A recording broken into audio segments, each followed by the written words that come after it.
이 시간 하나님께서 우리에게 주시는 말씀입니다. 구약성경 스바냐 3장 14절부터 17절까지 말씀 저와 여러분이 한 절씩 교독합니다. 구약성경 스바냐 3장 14절부터 17절까지 말씀입니다. 제 성경책으로는 구약성경 1308페이지에 있습니다.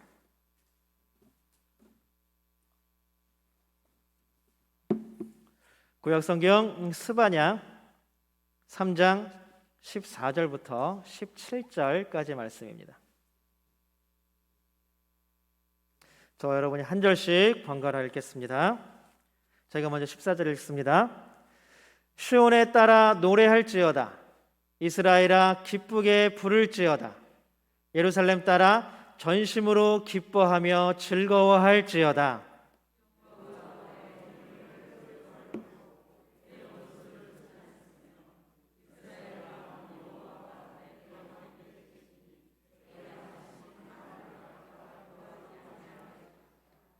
그날에 사람이 예루살렘에 이르기를 두려워하지 말라. 시온아 내 손을 늘어뜨리지 말라.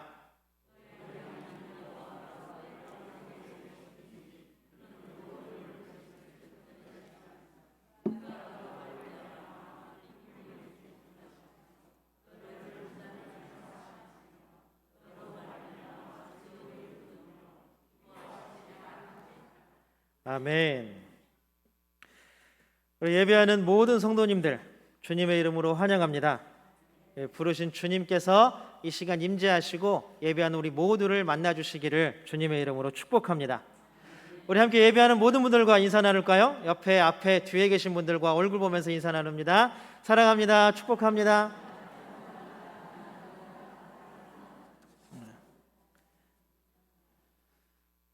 원래 이게 인사를 나누면 웃음소리가 나와야 되는데 봄이라서 그런지 건조하네요. 그렇죠? 장마철이 돼야 이게 마음이 촉촉해지려나. 그래도 우리가 이 사랑과 복을 나누는 이 축복의 마음을 항상 가지고 기도해 주시기를 소망합니다. 우리 하나님께 믿음의 고백 올려드리겠습니다. 우리 두 손을 번쩍 들고 하나님께 믿음의 고백 올려드립니다. 하나님 좋습니다. 감사합니다. 사랑합니다. 하나님이 하시면 무엇이든지 다 이루어집니다. 하나님 좋습니다. 감사합니다. 사랑합니다. 하나님이 하시면 무엇이든지 다 이루어집니다. 아멘. 하나님께 영광의 박수 올려드립니다.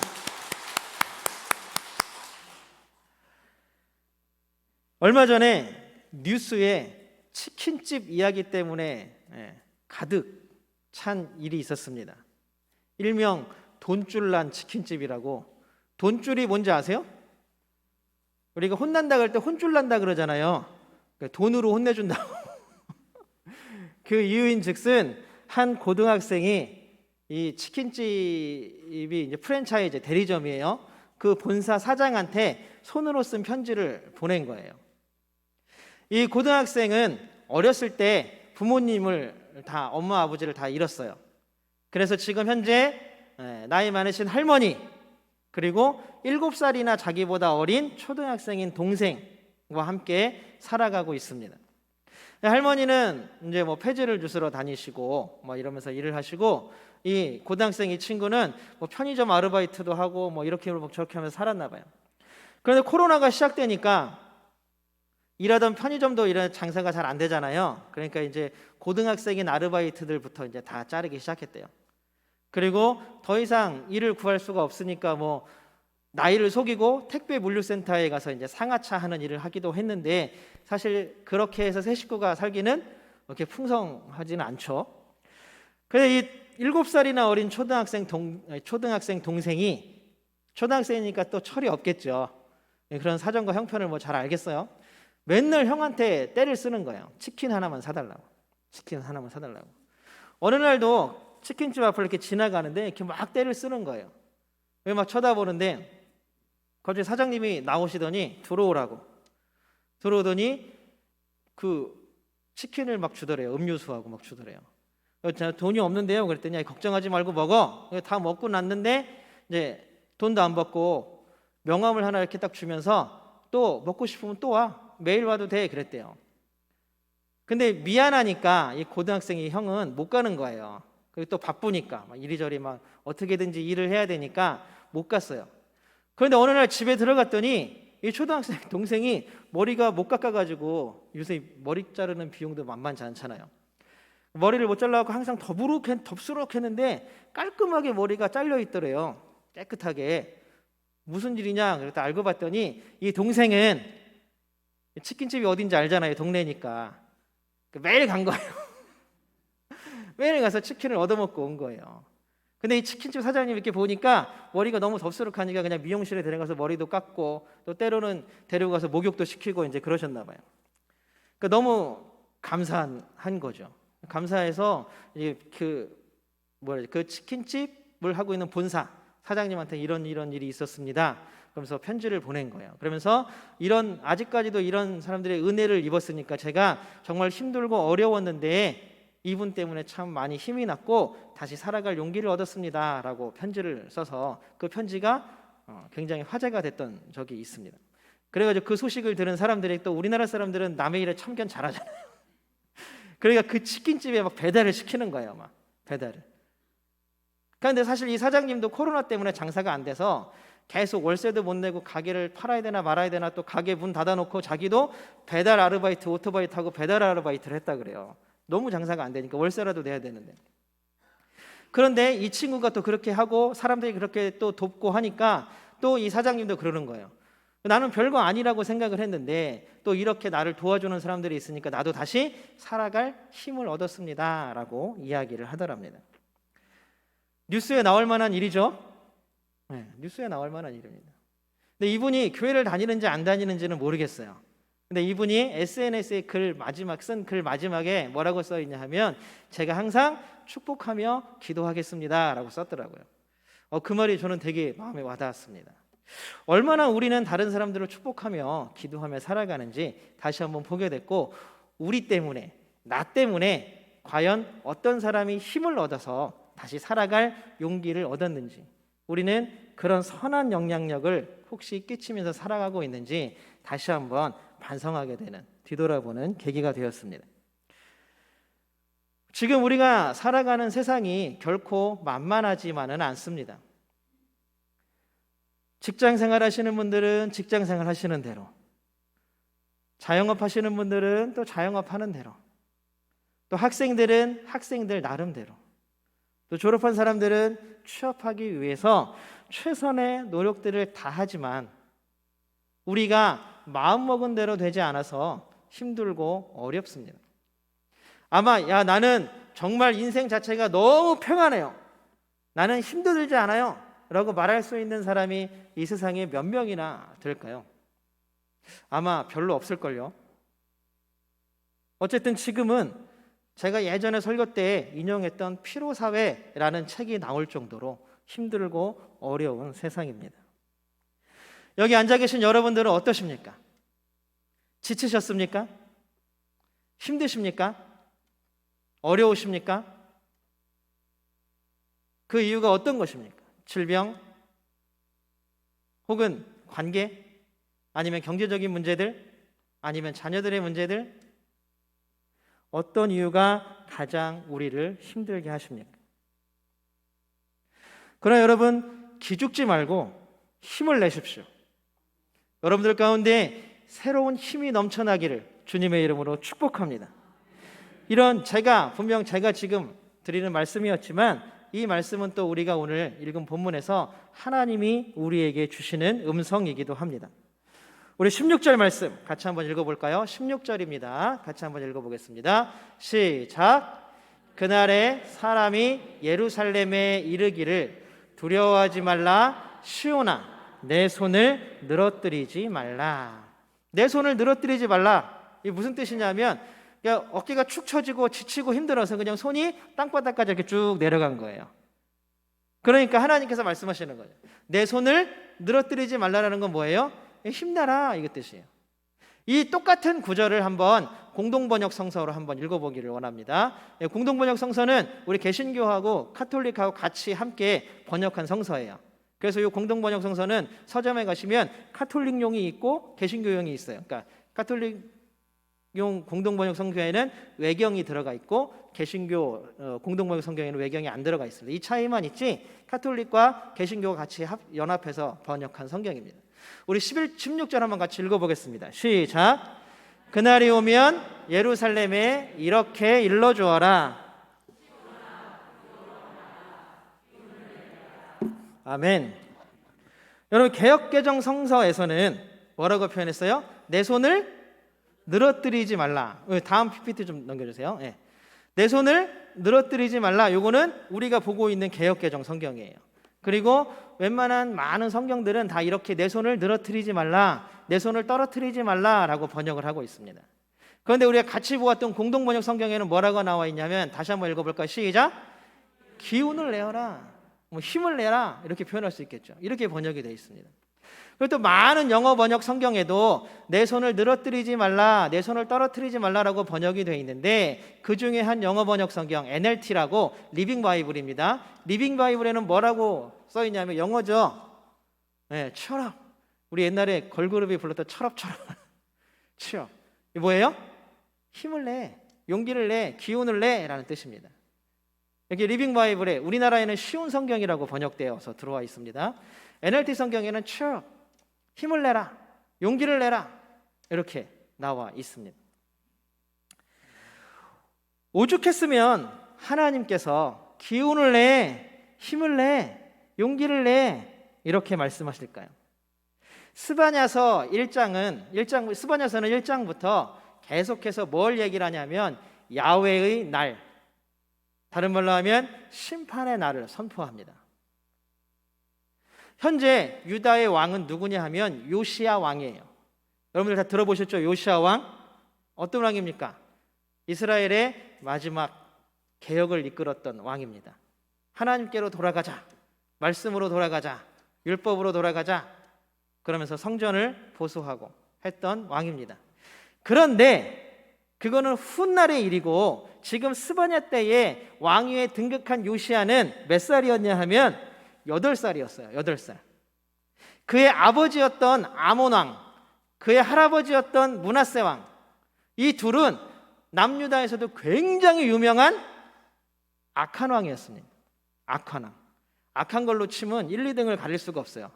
이 요시야의 할아버지와 아버지가 어느 정도였냐면 하나님을 섬기는 예루살렘 성전에 태양 신상을 갖다 놓고 태양 신전에 예배를 드립니다. 예루살렘 성전 안 해요. 여러분들 생각이나 해보셨어요? 어떻게 생각하면 지금 우리 교회 안에 누가 여기다가 불상도 갖다 놓고 여러분들 그걸 용인하실 수 있으십니까? 안 되죠. 똑같죠. 절에도 마찬가지로 십자가 걸어놓으면 화낼 거 아니에요. 그런데 이 아몬과 므낫세는 예루살렘 성전 안에다가 뭘 갖다 놨냐면 태양 신상을 갖다 놨습니다. 그것뿐이 아닙니다. 또 이쪽 옆에는 뭘 세워놨냐 하면 바알 신을 섬기는 제단을 만들어 놓고 바알 신상을 세워놓고 예배를 드렸습니다. 백성들은 경제적으로 가난하고 힘들었고 영적으로는 굉장히 혼란스러웠습니다. 왕부터가 이러니 백성들의 가정마다 각각의 섬기는 우상들이 다 달랐고 모든 가정마다 가정의 제단 위에는 뭐가 들어있냐 하면 아세라와 바알신과 태양신상이 자리하고 있었습니다. 혹시 점 보러 다니시는 분 계신가요? 기독교인이 점 보러 다니는 거하고 똑같죠. 이렇게 일반 백성들까지도 우상 숭배에 맞춰 있었습니다. 그것뿐만이 아니라 종교뿐만이 아니라 모든 문화가 다 아수르, 바벨론, 애굽의 문화를 그대로 가져다 사용하는 시대가 되어버리고 말았습니다. 이렇게 혼란한 시기에 8살짜리 요시야 왕이 된 거예요. 아무것도 기대할 수가 없죠. 스바냐 선지자는 이래서 1장부터 야훼의 심판의 날을 선포합니다. 우리 1장 2절을 한번 같이 읽어볼까요? 1장 2절입니다. 같이 한번 읽어보겠습니다. 시작. 땅 위에 있는 모든 것을 내가 말끔히 쓸어 없애겠다. 나 주의 말이다. 어떻게 해요? 말끔히. 얼마나 용서해 줄 사람이 하나도 없는 거예요. 그냥 말끔히 이 땅에서 없애버리겠다. 누구의 말이에요? 나 주의 말이다. 스바냐 선지자를 통해서 하나님이 말씀하시는 거예요. 그런데 이런 심판의 날에도 고난과 고통, 혼란함에도 불구하고 하나님을 따르던 사람들이 있었습니다. 오늘 우리가 본 3장 13절에 보면 그 사람들을 뭐라 그러냐면 바로 이스라엘의 남은 자라고 표현하고 있습니다. 어떤 순간에도 어떠한 상황에서도 하나님께서는 이 땅에 남은 자와 그루터기를 남겨 놓으십니다. 이 세상이 아무리 힘들고 어려울지라도 우리가 지금 예배 자리에 오신 여러분들이 남은 자이고 그루터기가 되기를 주님의 이름으로 축복합니다. 신앙으로, 믿음으로 견뎌내는 우리 모두가 되기를 주님의 이름으로 소망합니다. 이스라엘의 남은 자들, 이 땅의 그루터기들, 오늘 13장에서 말한 하나님의 남은 사람들, 이 사람들은 므낫세와 아몬의 시대를 거치면서도 희망을 가지고 있었어요. 하나님이 구원하실 거야. 하나님이 구원하실 거야. 하나님이 이 땅을 바르게 인도하실 거야. 하나님이 다시 우리를 영광스럽게 하실 거야 라는 희망을 가지고 살았습니다. 그런데 우리나라 말에 그런 말 있죠. 긴 병에 효자 없다. 이게 뭐예요? 근데 진짜 효자가 없다는 게 아니라 처음에는 정말로 의욕을 가지고 모든 일을 시작을 하지만 그 일들이 계속 길어지다 보면 사람은 지치고 힘들어지기 마련이라는 이야기입니다. 그런 것처럼 믿음을 가지고 용기를 가지고 힘을 내서 아몬과 므낫세의 시대, 므낫세와 아몬의 시대를 거쳐온 이 남은 자들에게 다시 새로운 세상이 올 줄 알았더니 8살짜리 아이가 왕이 돼버린 거예요. 야, 드디어 하나님의 심판의 날이 오는구나. 더 이상 이 나라에 희망이 없구나. 더 이상 이 나라에 소망이 없구나. 우리가 여태 뭐 한 거지? 지치고 힘들어집니다. 더 이상 어떠한 것도 희망도 소망도 빛도 품을 수 없는 상태가 되어버리고 마는 것입니다. 바로 이때 하나님이 스바냐를 통해서 말씀하시는 거예요. 우리가 아까 읽었던 것처럼 두려워 말아라. 기운을 내라. 용기를 내라. 그리고 힘을 내라. 주님의 이 말씀을 우리에게 주시는 말씀으로 받으시겠습니까? 여러분들 힘을 내십시오. 용기를 내십시오. 일어나십시오. 놀라운 하나님의 은혜가 우리 가운데 가득 차기를 소망합니다. 이렇게 하나님이 우리를 위로해 주십니다. 그리고 우리가 기운을 내고 힘을 내야 하는 이유를 오늘 본문들을 통해서 하나하나씩 이야기해 주십니다. 우리가 기운을 내고 힘을 내야 하는 첫 번째 이유, 우리 15절 한번 같이 읽어보겠습니다. 15절입니다. 준비 시작. 주님께서 징벌을 그치셨다. 하나님께서 죄를 용서해 주셨다라는 얘기예요. 무슨 얘기냐면 고통과 고난은 죄의 결과로 하나님이 주시는 거라고 생각을 했어요. 그 당시에는. 우리가 예전에 시각장애인 이야기하면서 나누었죠. 야, 저 사람이 왜 병에 걸렸지? 저 사람이 왜 고통당하지? 저 사람이 왜 이렇게 힘들게 살지? 죄를 많이 져서 그래. 죄를 많이 져서 그래. 그래서 벌 받는 거야. 그런데 그 벌이 끝났다라고 하나님이 선포하시는 거예요. 그 벌이 끝났다라는 얘기는 다른 말로 얘기하면 하나님께서 이제 내가 지었던 모든 죄를 어떻게 해주셨다? 용서해 주셨다라는 뜻입니다. 때때로 우리는 이런 죄의식과 죄책감에 사로잡힐 때가 참 많이 있죠.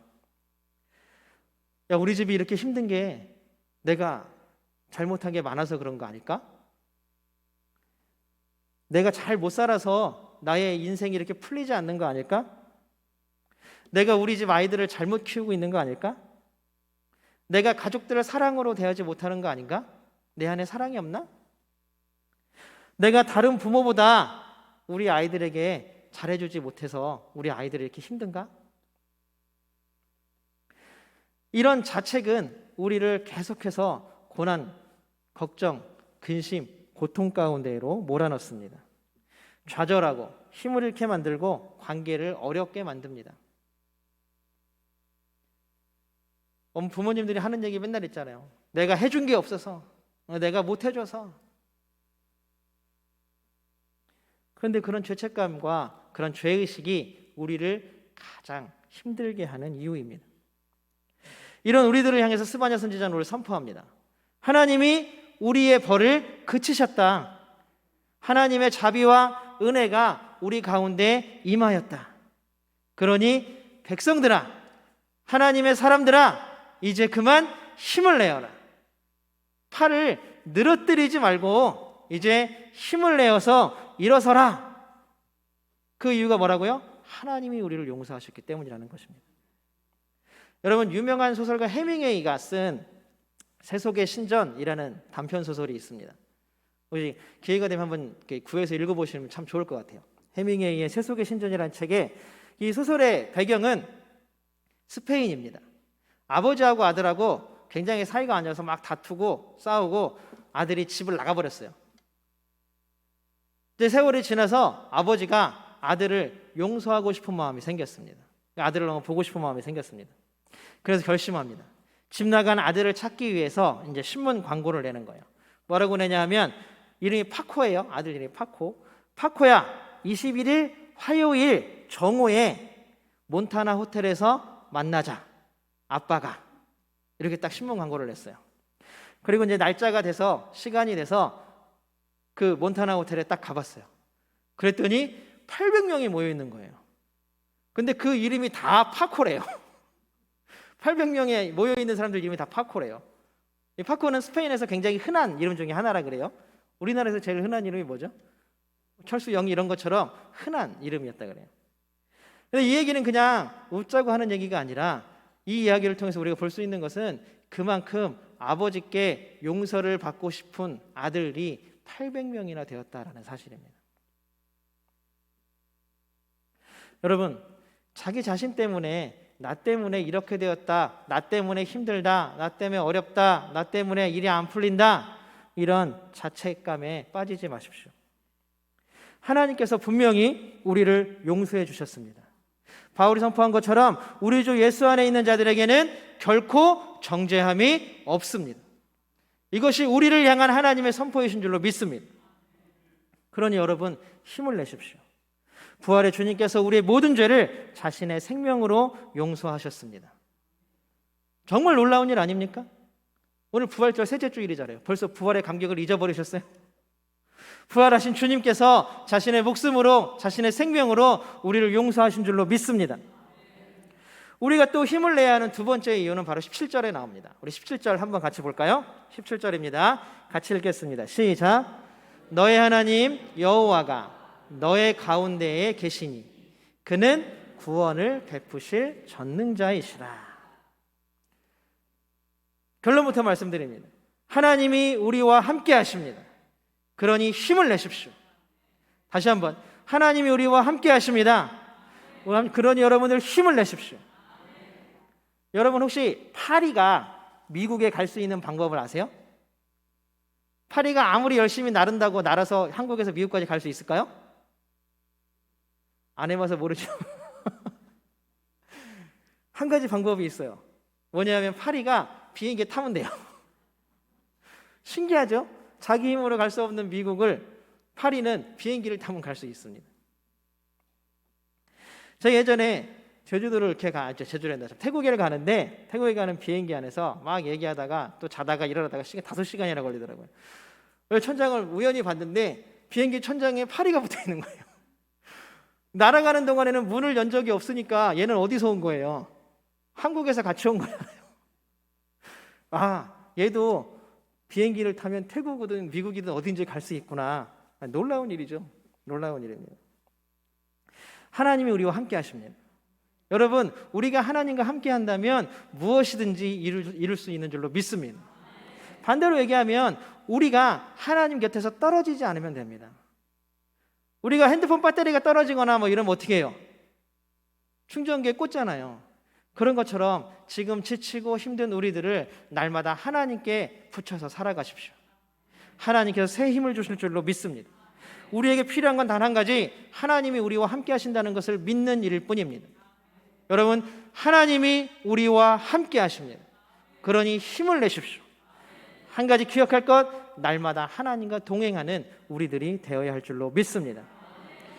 우리가 힘을 내어야 할 마지막 이유입니다. 우리 17절 읽지 않은 나머지 부분 한번 읽어보겠습니다. 17절입니다. 같이 읽겠습니다. 시작. 그가 너로 말미암아 기쁨을 이기지 못하시며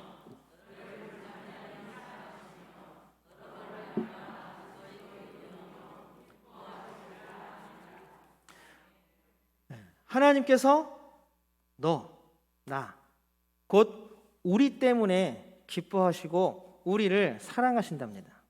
여러분, 우리가 잘한 게 있습니까? 하나님 앞에? 뭐 헌금 드리는 걸로 따지면은 뭐 어디 회사 다니면서 큰 기업 하시는 분들이 헌금을 우리보다 더 많이 내겠죠. 만약에 뭐 예배 드리는 걸로만 따지면 여러분들 명성교회에 아주 유명한 이야기가 있습니다. 새벽 기도회가 있는데 장로님들이 지방에 출장에 가 있던 어디에 가 있던 비행기를 타고 새벽 예배를 오시는 거예요.